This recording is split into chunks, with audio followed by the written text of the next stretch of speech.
Can you tell us a little bit about the traumas you've dealt with in your life and what brought you here for this treatment? Well, the first trauma I'm aware of came from me being about 7 years old and hearing my mom and her girlfriend talking out in the kitchen. I'm in the living room. For some reason, parents think the child can't hear. And she told the story about how I was 2 or 3 days old and how I had my days and nights mixed up. And so I'd be awake all night, playful and active. And my dad had to get up and do a very hard job, an iron worker. And as I've learned through therapy and stuff, my dad felt powerlessness. And as a World War II veteran, you couldn't allow yourself to feel that. And so because of his training, he got up and he hit the baby. And my mom said that there was a long silence and then a shriek. And that was the start. Whether or not he did it again, unaware. It's a very secreted family. But I became aware when I was about 7 when the overbeatings happened. There was not a beating. It was always an overbeating. My dad had flashbacks. And the more we hurt, the more we expressed our hurt, he'd pick up the pace of the beating and harder. And by the time I got about 9 or something like that, I reached a point to what I experienced what I call a pre-suicide thought period. Because the current beating, I was hoping I wouldn't survive it. And every time I was beaten, I got to a point where I couldn't breathe, so I really thought I was going to die every time. I didn't know I had flashbacks. I didn't know what they were. But I knew there was something in me going on, and it changed me. And the only thing I can come up with the cultural word evil. And I thought, my God, am I evil? And I got to keep this a secret. I can't let people know I'm evil. Nobody will want to be my friend. Hang around with me. I didn't know that I had flashbacks. I didn't know that the flashbacks mismatched who I really am. I didn't know that. I couldn't know that under those conditions. Your abuse from childhood at the hands of your father has led to learning disabilities, PTSD-related flashbacks, self-love issues, and depression. Is that right? That you were on depression and mania. Antidepressants, which you stopped taking prior to coming here. Yeah, since 1986, I began antidepressants, which shifted into the antidepressant depressant Prozac in 1990, and I took that until August 31st last year. Okay, and then bringing all of those issues into this experience, you had 2 Iboga ceremonies. Yes. Can you talk a little bit about the insights you gained from those and the difference between the first ceremony and the second ceremony? Well, I'm still new at this, so I'm going to do my best. The first was the detox of my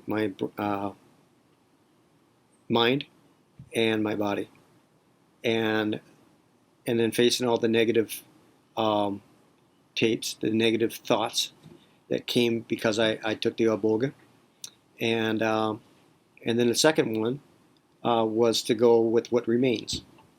Once all that detoxification takes place, and I go deeper.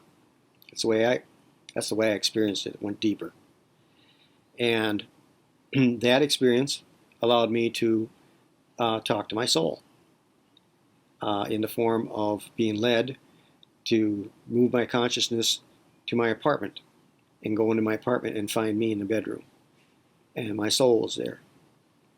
And what's significant about that enormously was that soul was angry at me because I neglected that soul just like my dad neglected me, and not talking to me, wouldn't talk to me, acted like my dad when he did the silent treatment, acted like me when I did the silent treatment, the grudge. It's mine.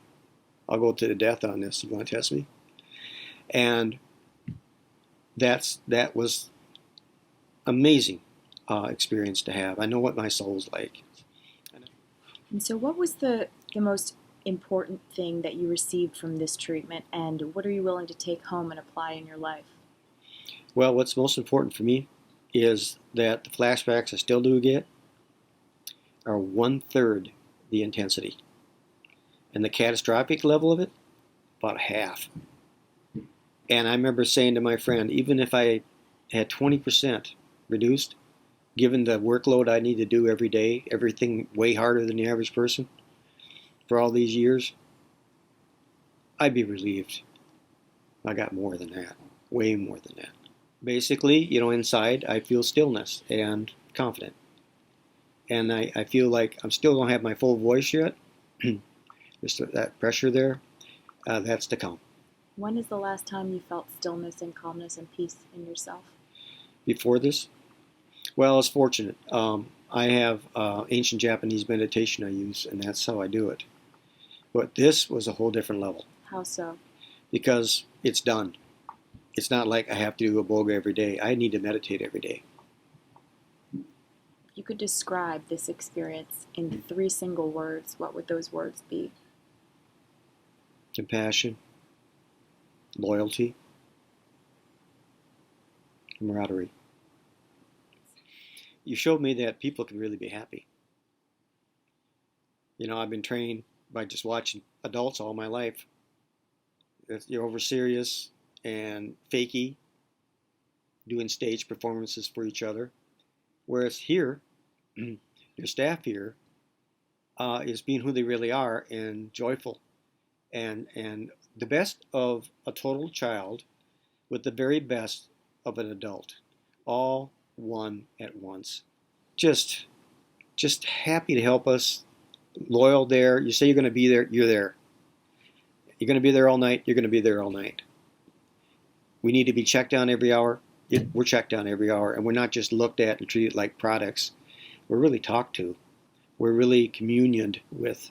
And I know that. I can't speak for everyone, but for me, I knew that I was having a soul-to-soul contact. And it's just amazing. And now I allow myself to take that in my heart, and this is what I want to be bringing out to others, because this has been a great education of what this is, what love is. I never had it like this. It's amazing. So your staff is just amazing. Another level. This is the next evolution. This is how we're meant to be. This is what we were born to be. But we didn't have operation instructions for the greatest technology in the universe, which is the brain, body, human form.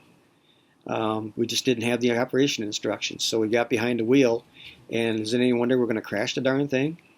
And basically start to crash the planet. Well, that's living in the problem.